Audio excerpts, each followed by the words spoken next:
What is up, everybody? This is Brad, and welcome to Sports Magazine Collector. In today's video, I'm going to teach you the tricks of the trade on how to identify a newsstand issue versus subscription issue when you're buying raw, ungraded magazines. Definitely not as straightforward as one might think, so make sure that you stick around so you can avoid some of these common pitfalls.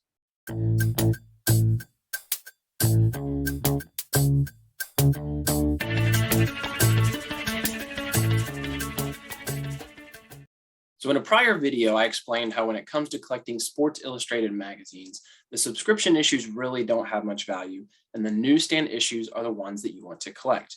I also showed the difference on how a subscription issue has a mailing label on the front and how a newsstand does not. So that sounds pretty easy, right? And you're probably thinking, okay, so what's the point of this video? Well, the truth is, some subscription issues can be very, very difficult to identify. I have purchased dozens of raw, ungraded Sports Illustrated magazines, hoping that they were newsstand, only to discover once they arrived in my hands that they were actually subscription. First off, let me share some good news. And that's if you are looking at a Sports Illustrated magazine that was released after the year 1993, it's actually very easy to know the difference between a newsstand and a subscription.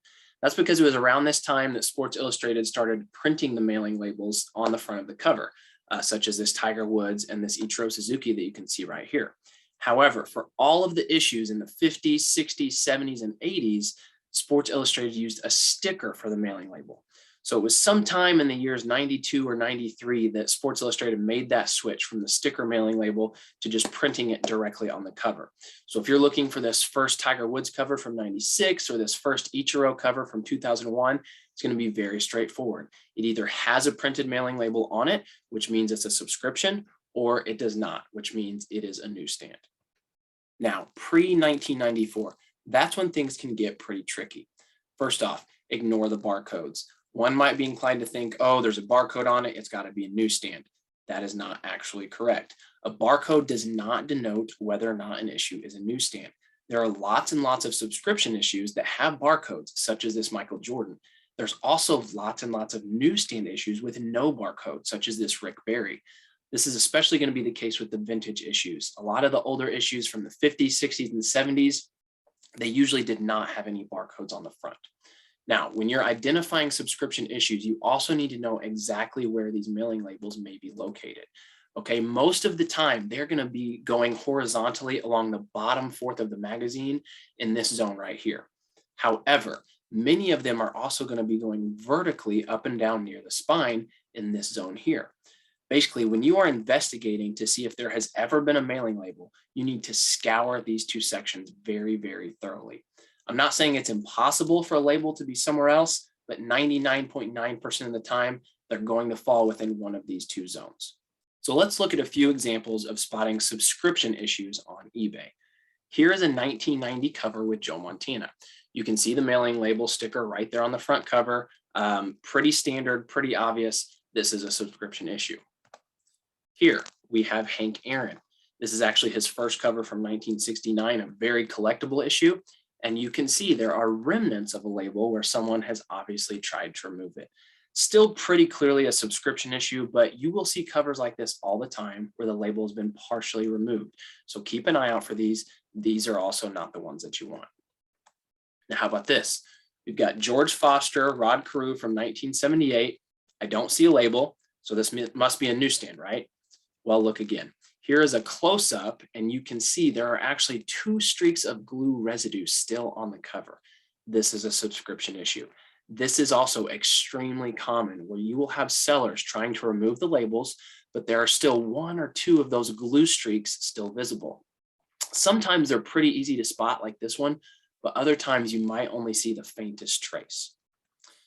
So now at last, we have a newsstand issue, Pete Rose, 1978, right? Surely this is a newsstand issue. Subscription again. Okay, this looks as clean as can be, but let's zoom in just a little closer. There it is, okay? You can barely see it, and sometimes you might not even be able to see it at all, but that is just the slightest discoloration that most likely originated from a mailing label. So this is an obvious attempt by the seller to make it appear as a newsstand to the naked eye. But here is the thing. If you send in a subscription issue to CGC to be graded, it does not matter how well that label has been removed, CGC will know. They have advanced lighting, microscopes, and technology that's going to easily allow them to spot when a mailing label has been removed.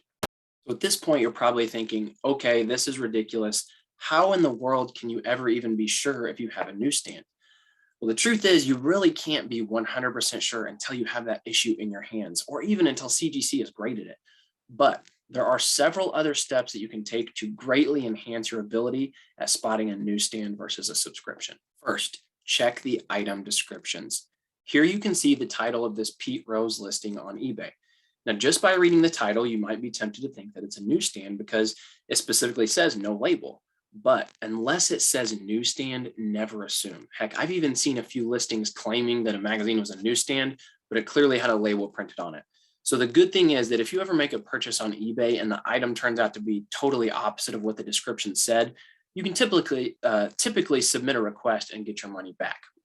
Now, to this seller's credit, they did list in the item description, this mailing label has been cleanly removed. You can see it there on the second line. So that's why reading an entire item description is so important. Never, ever buy an issue without first reading the entire item description. Another trick that I often like to do is check the other items that the seller has up for sale. So next to the seller's name, you can see where you can click on see other items. And if you click on that, it's going to bring up a list of all the other items that this person is selling. You can usually get a pretty good feel really quickly on what type of seller this is. So first off, how many items do they have for sale? If they have less than 100 items, then they're probably just an amateur selling a few things here and there from their home. If they have thousands of items up for sale, they're probably running a business. But not only do you want to look at the number of items, look at the type of items. Does this person have any other Sports Illustrated issues up for sale? If you're looking at an issue and it looks to you like a newsstand, but you're not 100% sure, and you can see this is the only Sports Illustrated that they have for sale, there's a really strong chance that it actually is a newsstand because number one, people selling subscription issues, they usually have numerous subscription issues. And number two, removing a mailing label so cleanly that it can't be detected is incredibly advanced and extremely difficult.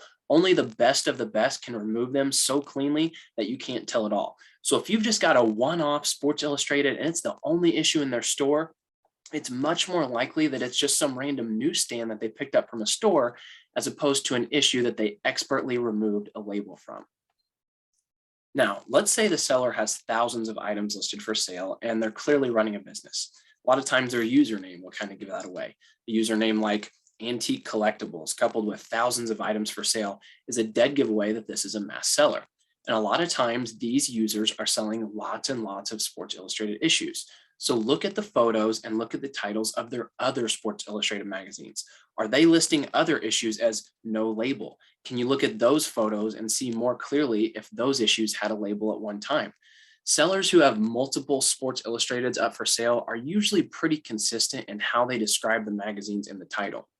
If you see no label, but there's an issue that clearly had a label removed, then it's very likely that all of their issues titled no label at one time had a label which has now been removed. Do they use the word newsstand in any of their titles? If so, I would assume that any listing without the word newsstand probably is a subscription issue. You've got to remember that this is still a fairly unknown hobby. So a lot of sellers have no idea what a newsstand issue is, or that it would have more value than a magazine with a label. Also, be sure to look at the seller's feedback. Read through any negative comments and make sure this isn't someone who may be trying to scam people. These are all things that you can just kind of look through and gauge what kind of seller you're dealing with, see if that can add any clarity to the specific issue that you are interested in. So let's say that you've pulled the trigger, purchased a raw magazine because you think it's a newsstand, and it arrives to your house. Once it is in your hands, there are a couple more steps you can take to investigate if it is indeed a newsstand. So first off, hold your magazine up and look at it in the glare. When you're looking at the magazine in the glare, you can kind of see some different imperfections and discolorations that you otherwise would not be able to see.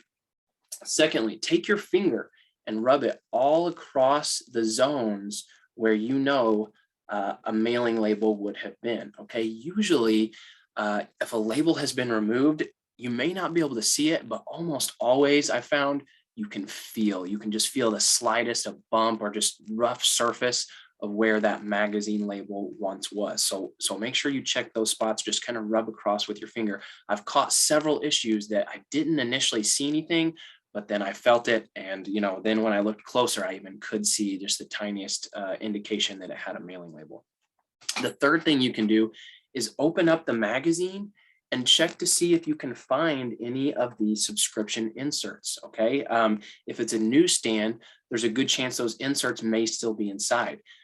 If you do find an insert inside that magazine, really strong indicator that this is probably a newsstand. Now, it's not 100% because I actually have seen a few instances where individuals will take these subscription inserts and they'll put it in a magazine just to try and trick CGC.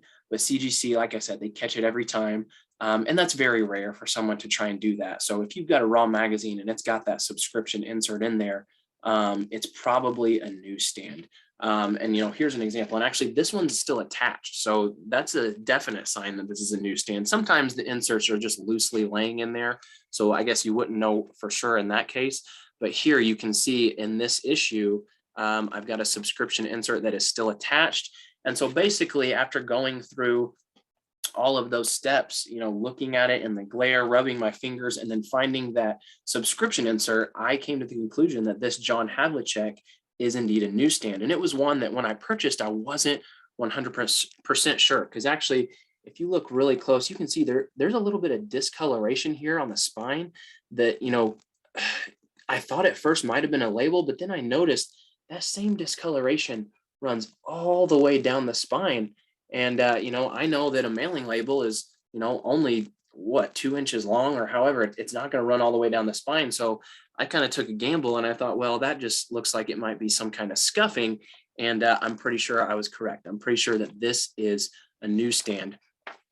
So those are a couple other steps once you have the magazine in your hand that you can just kind of take those, make those last checks to ensure that it's not a subscription issue.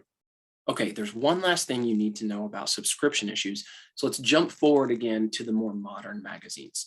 What about when you come across an issue with a blank mailing label, such as this Mike Trout first cover from 2012? This is also considered a subscription issue. When you see one of these magazines, it's because the SI originally had some sort of like paper cover on the outside that you could rip off. And they did that a lot whenever someone's subscription was about to run out. So that rip-off cover would say, hey, this is your last issue, make sure you resubscribe. Or they also did it when they were having like contests with different prizes and giveaways. But that blank box on the front of the cover still makes this a subscription issue. Now, sometimes I see the question, even though these are subscription issues, could they maybe have a little bit more value than a traditional subscription issue because the address isn't printed on the cover? My answer to that would be maybe. It is nice for a collector if you don't have some random person's name and address printed there on the cover. So if you have a really coveted issue like this Mike Trout first cover or a Kobe Bryant first cover, and it's a blank mailing box, and it's graded in a 9.8, then yeah, I could see that carrying a little bit of value, and some buyers would be interested in that. But just remember, the newsstands are always going to carry the premium value. There you have it. You're now an expert on distinguishing between a newsstand issue and a subscription issue. So go out and start hunting down those newsstands. And please like, subscribe, and comment on this video, and be ready for lots more content headed your way on the hobby of sports magazine collecting. Trivia time. In the last episode, we talked about Michael Jordan having the most weekly SI covers with 50. I asked you who has the second most covers, and the answer to that question was Muhammad Ali with 40. So today's trivia question: who was the first ever hockey player on the cover of Sports Illustrated? Drop your answer in the comments, and if you were the first to respond correctly, I will give you a shout out in the next video. See you guys.